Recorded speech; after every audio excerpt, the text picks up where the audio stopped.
Welcome to the Motivational Midwife. My name is Lynn Jones, and today we're going to look at blood tests.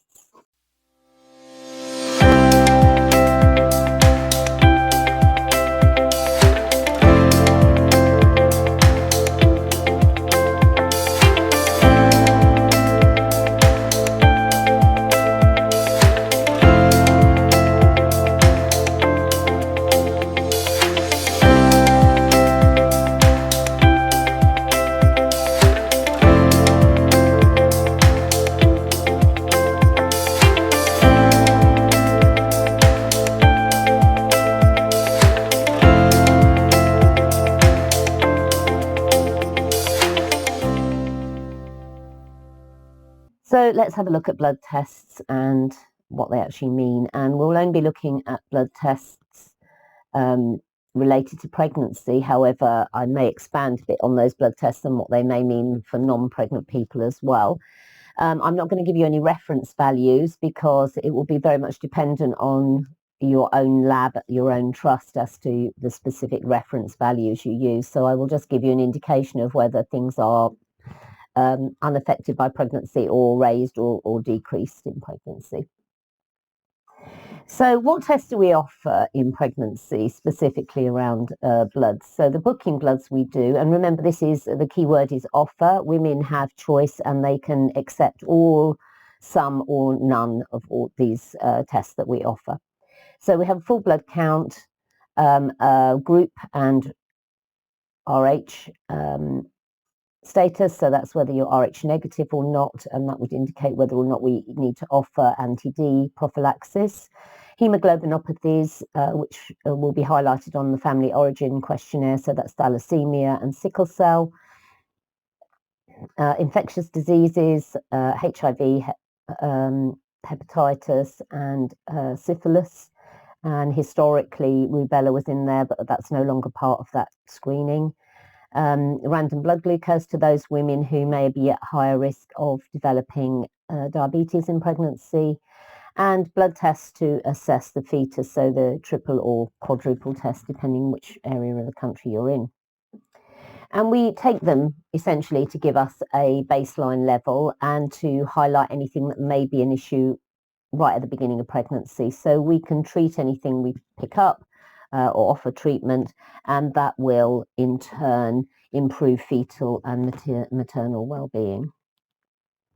So let's look at the full blood count first. So just remembering that blood is composed of living cells that circulate through the heart, the arteries, the veins, and they carry nourishment and hormones and vitamins and antibodies. And there's three main components of blood. There's the red blood cells, the white blood cells and platelets, and they all are contained in plasma. So red blood cells, hemoglobin and hematocrit are all related because they measure features of the red blood cell. And if we go through these components of red of the full blood count, so hemoglobin we know carries oxygen, and so if women are anemic, that potentially can be a problem. But we also know that we will have an increase in circulating volume in pregnancy up to about 50%, so you will get a physiological lowering of that hemoglobin anyway. White blood cell count, white cells count usually indicates infection, but we'll talk a bit later about what happens to the white cell count in pregnancy normally anyway.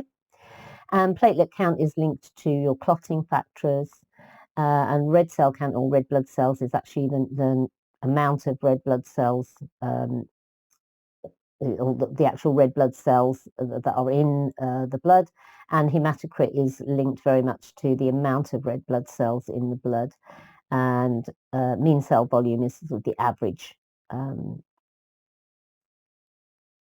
of red cells that are there. So if we're thinking about iron deficiency anemia, this is when those red blood cell production is low because there's a lack of iron stores in the body. But as I said, we've also got that hemodilution, so you will get a physiological anemia, which is normal, and your MCV level, although it's not a good indicator of anemia, can help guide you as to whether this is more of a hemodilution issue or whether it may be a true anemia. In pregnant women, generally an HB lower than 110 could be anemia, but in the first trimester, 110 or more appears to be adequate, and 105 or more in later trimesters seems to also be adequate. So with the white cell count in pregnancy, there is a natural increase in those white cells, and particularly in labour. Labour itself can significantly increase white cell count, and not necessarily because there's any infection. So it's a raised white cell count on its own is not necessarily an indication of infection, and particularly in labour. Platelet count, well, we know that there is an increase in clotting factors in pregnancy, particularly the first and last trimester. So you're expecting those platelets to have risen. And hematocrit, as I say, it reflects the hemo concentration, so how dehydrated or not someone may be. So this one's particularly important if you've got somebody who is suffering with hyperemesis. And our mean corpuscular volume or cell volume, it measures the average size of the red blood cell, and they're slightly increased in pregnancy, but as I say, they're an unreliable marker for iron deficiency anemia, but they could help in signposting you for more tests, specifically ferritin levels, which will be a much better indicator of whether it is an iron deficiency anemia or not. So when we then look at liver function tests, so liver function, the liver itself, there's the liver is essentially to do with detoxing and so drugs and toxins, they're metabolizing it into harmless substances. It produces proteins and enzymes, some blood clotting factors, it stores vitamins, and it helps maintaining the hormone balance, but also produces bile as well. So there's four main hepatic enzymes, and anything hepatic is connected to the liver that are of interest for us. So the ALT and AST, those usually are markers of if there is liver cell damage going on. The ALP and the GGT are suggestive, if they are raised, are suggestive of cholestasis, and there can be a bit of an overlap of those as well. And the not the serum bilirubin, but the remaining, the prothrombin, INR, and protein and albumin, these really give you an indication of how well the liver is synthesizing things, so how well it's actually doing its job. Is it synthesizing those proteins and doing its job? So pregnancy results in an increase in metabolism for the liver anyway. It's working much harder, and you will normally get a decrease in the serum protein concentration because of hemodilution. So there wouldn't normally be much change in the ALT level, and ALT is a good one for detecting hepatitis. AST levels look at the enzymes, and there's usually no change to that. The alkaline phosphate is phosphatase rather, is related to bile ducts, and so if there's an increase, then it could be that there's a blockage there. However, you will get an increase in this normally towards the end of pregnancy, and it can, by the last trimester, it can have doubled. GGT, there is a slight decrease, and that really increases again when there's damage to the bile duct potentially, or if certain medications can also affect it.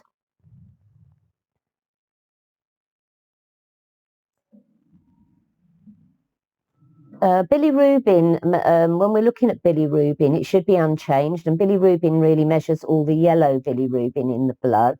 Conjugated bilirubin, which is often requested in neonates, measures the bilirubin that is made from really in the liver. And looking at our prothrombin time and our APTT and INRs, this is really the time in seconds that it takes for the blood to clot, and we would expect that to be slightly shortened because remember we've got an increase in those clotting factors specifically in the first and third trimesters. Looking at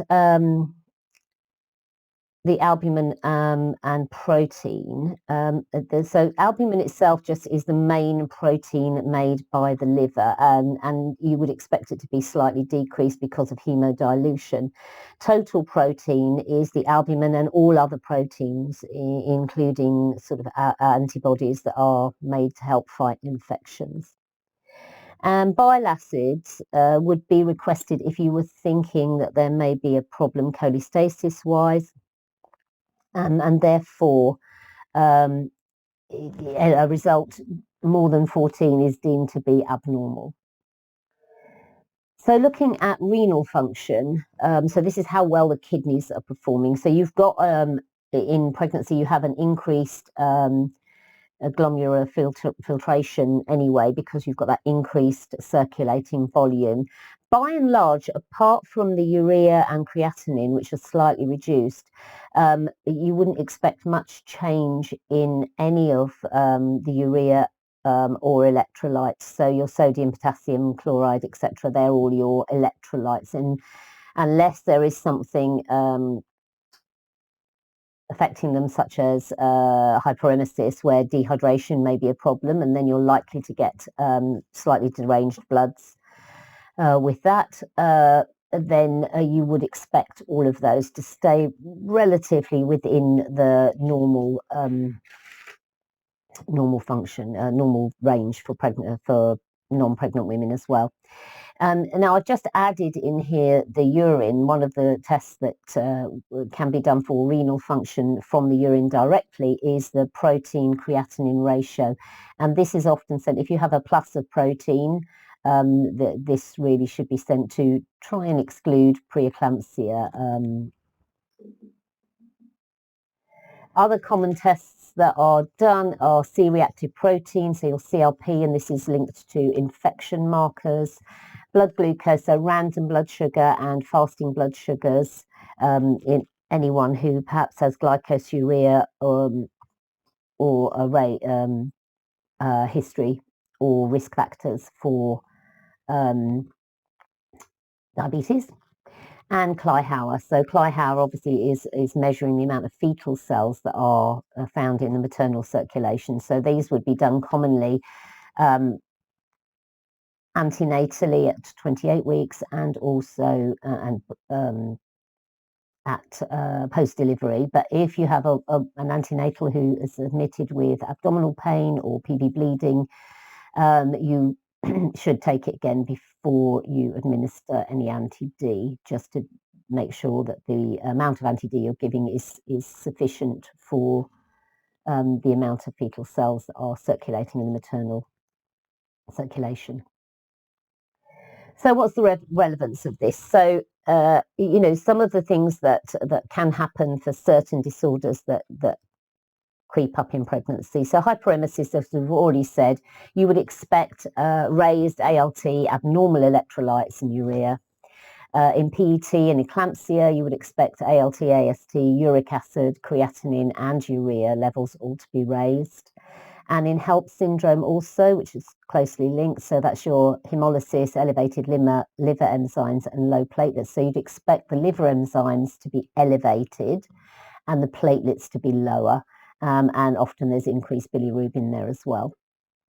Cholestasis, so intrahepatic cholestasis of pregnancy, again, you would expect raised liver function tests there and bile acids to also be raised. CRP, as we've said, that's your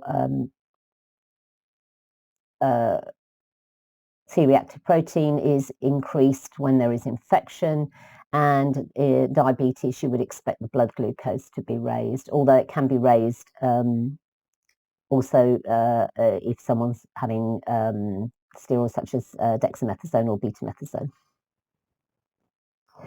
So in conclusion, if you've got any concerns with somebody, discuss it with the appropriate people. So get advice. If you're a community midwife, then you may ring into your triage department, or you may ring in to your delivery suite to speak to one of the doctors and get advice, or you may send the woman in, but escalate your concerns. It may well be that you can take some of the blood tests there and then and document. And also what I haven't put on there is really follow it up as well. Make sure that you know, it's no good just taking bloods if nobody then goes back and actually looks at the results. And there you have it, blood tests specifically related to pregnancy. I hope you found it helpful. If you haven't subscribed to the channel, please do, and also follow us on Facebook at The Motivational Midwife. I look forward to seeing you next time.